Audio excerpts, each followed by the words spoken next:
So 306, our vocabulary word is going to be absolute value function. Have you ever used a, this is called something, a Freyer model is what this is called, with definition, characteristics, and different things about the graph. So it's a way to use a vocabulary word and break it down. The definition, does anyone know the actual definition of the absolute value function? It is the distance a number is from 0. So the true definition for absolute value is the distance a number is from 0. So if I'm at -7, I'm 7 units away from 0. If I'm at +7, I'm also 7 units away from 0. So it's a distance. And a lot of times it's used when people are going to subtract two values and they just want to know what's the difference between these two values. So whether you subtracted in one order or I subtracted in one order, the difference between the two values is 7. So it's important when you're doing some mathematical programming on computers that the computer's reading the distance between the two values. So like if two people are competing in a race, person one's time is 36 seconds, person two's times is 30 seconds. It doesn't matter if I subtract person one from person two or vice versa. The difference in time was whatever I just said, 4 seconds. Did I say 36 and 32? So they won by 4 seconds. It doesn't matter who I subtracted first. Characteristics. I'd like you to write down the function y equals the absolute value of x. I'd like you to write down that it has a vertex at 0, 0. I'd like you to write down that its domain is all real numbers and its range is y is greater than or equal to 0.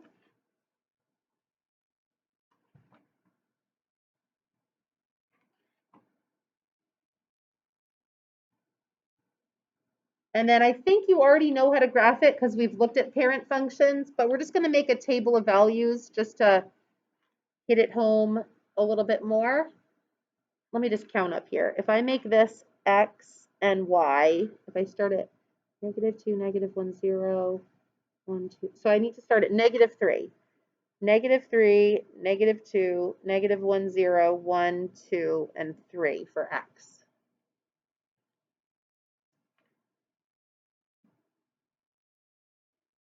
So I'm just centering my table of values around the origin.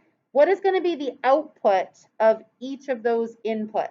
It's the distance that it is from 0. So when I plug in -3, what do I get as my output? +3. And when I plug in -2, I get +2. When I get -1, I get +1. 0 is still 0. And then these positive distances are still positive distances, how far they are away from 0. So absolute value basically takes whatever number it is and changes it into the positive distance that you are. It will never be negative unless you transform the function.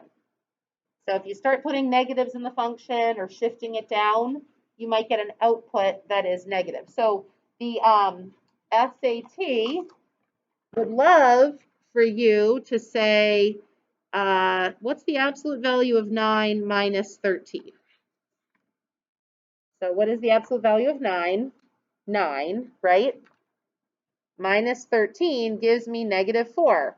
So I just evaluated an absolute value function, but I got a negative answer, right? Because this was a transformation shifting the absolute value down. So you're allowed to get a negative outcome, but the absolute value itself will give you the positive part of that answer.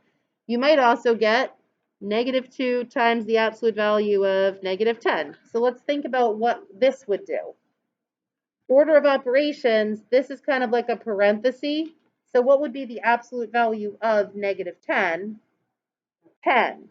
So I'm actually taking -2 and multiplying by +10. So I do get an output that's a negative number. But the absolute value did give me a positive number. I just had this other thing happening to it. And so the SAT will put negative 20 and it'll also put positive 20 on the answers, hoping that you're like, oh, absolute value, I really want to pick the positive answer. So you have to be confident that you've done the math order of operations correctly. So let's plot those points. Negative 3, 3, negative 2, 2, negative 1, 1, 0, 0, 1, 2, and 3. So we've already kind of looked at this, but it's a V-shaped graph coming out of the origin, and it has a slope of positive 1 and a slope of negative 1 on the two legs of the graph.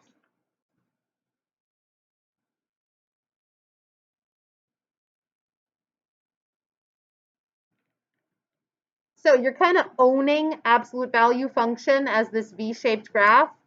So now what I want you to do, we're actually going to do this part together to practice a couple times. And then I'm going to have you match the equations to the different transformations using your transformation rules. But let's look at these together. So now they're giving you the absolute value function. And we are going to write down this information and write an equation for it. So let's start with the transformations. How is this graph different than the graph on the front page? There's only one difference this time. It is moved right 3. So how do I write an equation to tell me that I go right 3? Where do I put that 3? To go right or left? Yeah.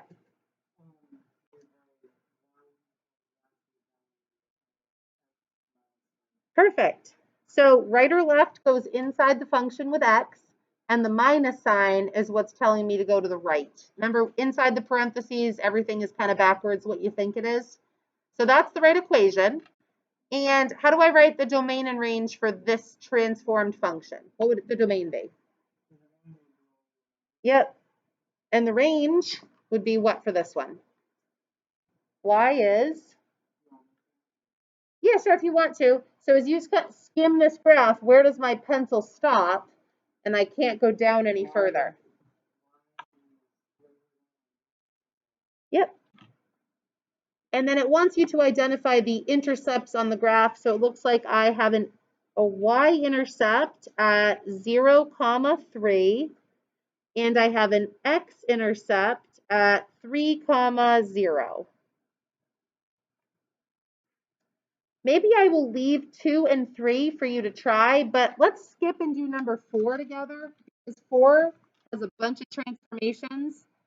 It has 4 different transformations going on. So give me something that's happened to this graph. It has flipped over. I'm just going to say it's flipped upside down. I don't want to say that it's flipped over the x-axis, but that's really what it is. This is a flip over the x-axis to flip it upside down. That's one transformation. What else happened? How did I go from here to here? Right? That's the normal vertex. So give me something else that's happened to it. That's gone right to. All right, where else did it go?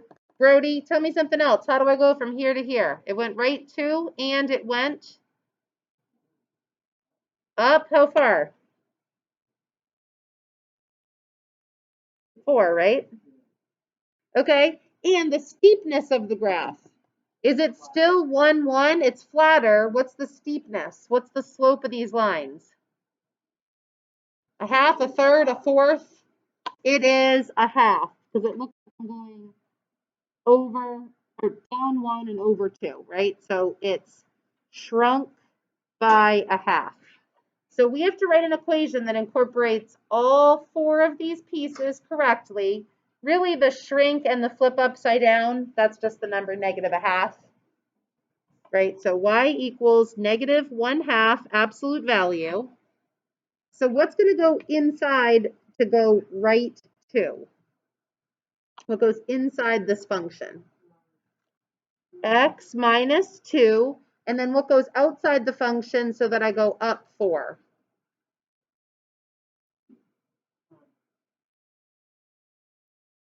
What would you say for that? Up 4 is just plus 4 on the outside. So to me, this is probably harder than what I would ask you to do tomorrow. Tomorrow, I'm going to skip to like 1 or 2 transformations. 4 transformations in one problem is pretty challenging. A lot of pieces to get right. So I'll stick to like 1 or 2 max. All right, what's the domain and range? And then the intercepts. Domain is always all real numbers. What's my range this time? So with my pencil, kind of like, where do I stop? And do I go above it or do I stay below it?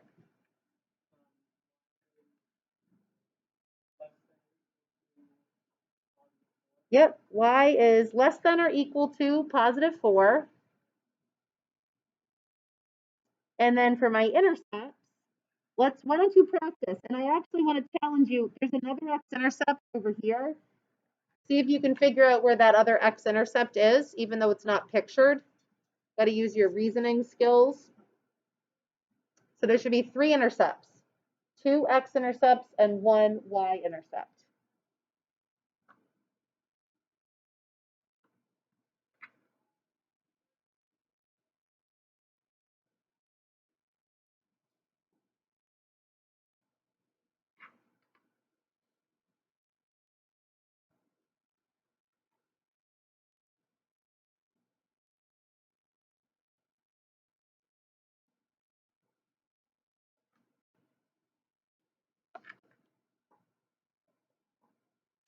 So you should have said negative 6, right? Negative 6, 0, 0, comma 3. And where would this one be? Would it be at 8? Is that what you said? Down 1 over 2. I'm at 4. No, now I'm at 6. I think I'm at 10. Does that make sense? I think I'm at 10.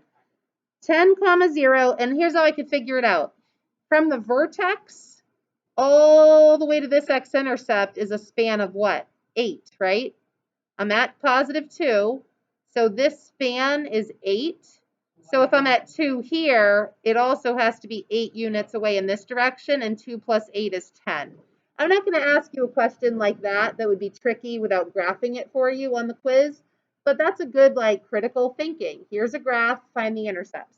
All right, try 2 and 3 on your own, and then I'm going to have you try the graph match on the next page after we go over 2 and 3. This is but I think I checked most of yours that you got just the absolute value of x minus 6. And then make sure your range was y is greater than or equal to negative 6. I think most of you had that. Your intercepts, negative 6, 0, 6, 0, and 0, negative 6. And then the other one that you were supposed to do, just make sure that you increased the steepness. Do you see how this is a steeper V? So it should be stretched by a factor of 2 over 1, or just 2. X plus 3 to go to the left, and then minus 2 to go down. So your range should be y is greater than or equal to negative 2. There's my intercepts. So take a few minutes to try the matching, and we'll go over the matching answers in a minute. And then you're on to the quiz review sheet, which is page 308.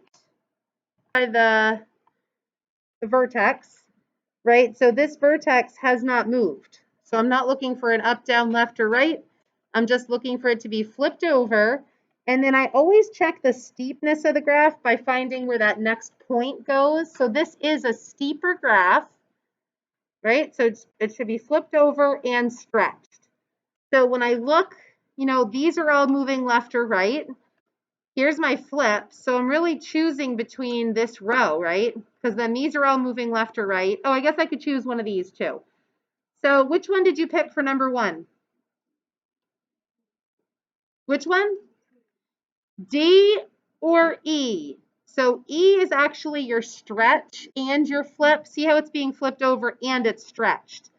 So I can see why you chose D, but I don't think you noticed that it's a steeper V-shaped graph. Let's do one more together then if you haven't tried the last 4. So here's my vertex, right? So I'm looking for something that's been shifted right 1 and up 3. So I think about that right 1, right? Absolute value of x minus 1 is what I'm looking for. And then it has to be a plus 3. And it looks like it's a regular steepness, so I don't want to stretch. So you chose I, right 1 and up 3. Looks good. So this one should have been I. All right, so take a couple minutes and try 3 through 6. This is what I got. K was the 1/3 as much. G was half as much, and it's shifted left 1 down 3. This one was A, it's just right 2. And then this one was H, left 1 down 3. So check those over.